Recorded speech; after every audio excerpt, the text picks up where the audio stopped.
Okay, Kevin May with PhocusWire, Editor-in-Chief. I'm here with Karl Llewellyn, Good morning. Sanctifly. Good morning. Now, I was just talking to somebody who'd just seen your presentation and they said, ooh, that's interesting. Good. And kind of different from some of the other things that we generally hear about at startup competitions and these kind of pitch events. But I'm interested in how do you grow it? Is it just more airports, more participants, that kind of thing? Yeah, great question. So right now we know we're in habit change mode. The default for most of us when we're at airports is no matter how long it is, I'm just going to sit here. And the default for a lot of us is, I got 2 hours in an airport, I'm having a burger and a beer. I got 3 hours, I'm having 2 beers and a burger. So we're about that habit change to move away from that, as I call it, the beer index, and trying to move you to doing better things for you at airports. The way we're going to do that is we've got to get membership into as many people's hands as possible. So I talk internally about, we're selling the printer, not the ink at the moment. We're about getting membership into people's hands, knowing that if you as an organization, you offer to your 100 staff, only 10-20% are going to use it this year, but they'll become our champions for 2019 and they'll become our champions for 2020. So it's like, 10 years ago, if I said to you, stay in your best friend's college mate's location in San Francisco in his bedroom, you go, no way. But it's become our habit now that it's acceptable to stay there. We've all changed to that. So you're the Airbnb of healthy airport layovers then, are you? We're the Airbnb of travel wellness, and we will be global in that. Yeah. I mean, we're already the largest gym network in the world, and we don't own a single barbell. So, we are doing that multi-sided marketplace. Yeah. How have you got hold of the airport partners? How have you done that? How have you recruited Investigation. Yeah. Then pitch to them, talk to them about bringing them new business. I mean, all the time we're bringing them business, so it's really a big win-win for them. We don't cost them anything. It's a short-term contract. We're fully insured, and we're about bringing them revenue. They're paid for everyone who visits their location. What I was curious about when I was reading about what you do, how do you persuade corporations to pay for this service for their staff? Because they've already probably paid a business class ticket sometimes. Or have they? But they've still paid for a ticket, ticket. Yeah.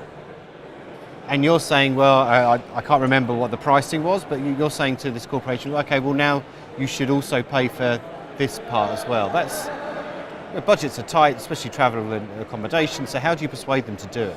Yeah, I suppose what we're Are you going in on the wellness angle? Yeah, we're going in on the wellness angle rather than the travel angle. So, corporate wellness budget has grown 10% year on year for the past 4 years. It's at $8 billion in the US alone this year, growing to $12 billion in the next 4 years. Its average is about $700 per employee in the US. And 30% of that spend is on fitness and weight management. So we're tapping in the travel wellness angle of it. And the thing is, we're getting a receptive market. Everyone who has a white-collar job is traveling. Right? You start your job with Google or HubSpot on a Friday, you are on a plane to Boston and San Francisco the following Monday, whatever role you're in. So the thrill of traveling economy, which is most business travelers, the thrill of finding it wears off after a couple of trips.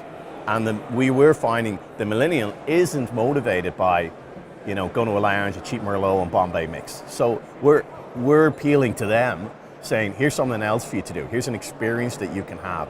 And we're very affordable, very, very affordable, particularly in the offer it and see who takes it space. Yeah.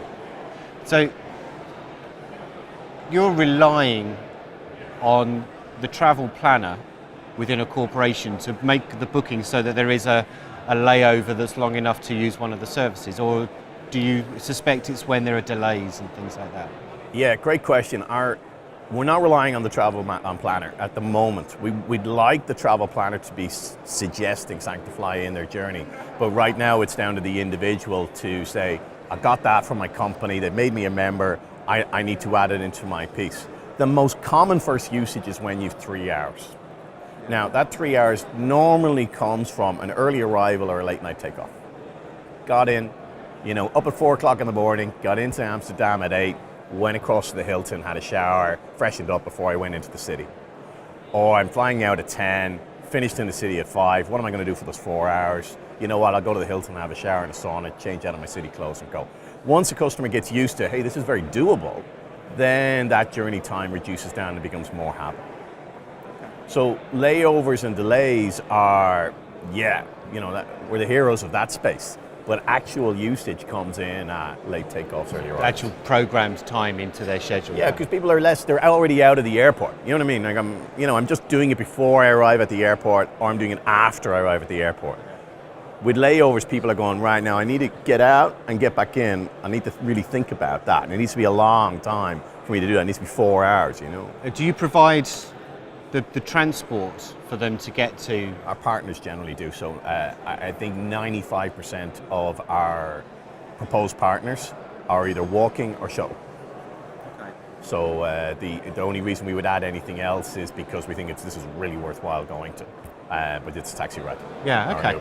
And do you vet the spas and the gyms yourself, or are you relying on just the general kind of feedback that you would read on TripAdvisor about a hotel spa, for example? No, great question. Most of our places have been vetted. So we will onboard places based on reviews that we see for them, and we will give our feedback, and when we try and bring it into our journey to get the experience, particularly those first time uses. But I'm here in Amsterdam. I've tomorrow to visit 2 new location partners at the airport, and work out in both of them to some degree.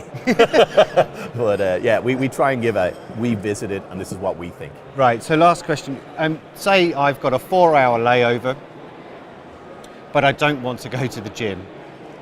But what I would fancy doing is going to the Prince exhibition that's downstairs in this venue instead. Yeah.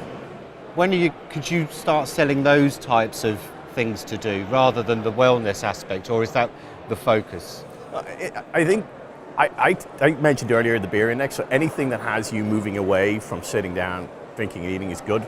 So what I want to do is work that our content is inclusive of local and relevant and current piece. So if we know there's an exhibition taking place that's close to the airport, then yes, we should be featuring it, and we should be saying, hey, we can go to this, and even if we can't monetize it, at least point it out to you, look, here's things to do. And I can see the journey changing from you saying, I want to swim, I want to event, to saying, how long have you got? I've got 4 hours, I'm stuck here all day. Okay, 4 hours. This is what you can do in 4 hours. You can go for a boat ride, let's make them relevant to the time slot that's available to you. Yeah. Okay. Karl Llewellyn, thank you very much. Good luck. Yeah, thank great. you. Thank you for Cheers. your time. Thank you. Thanks a lot.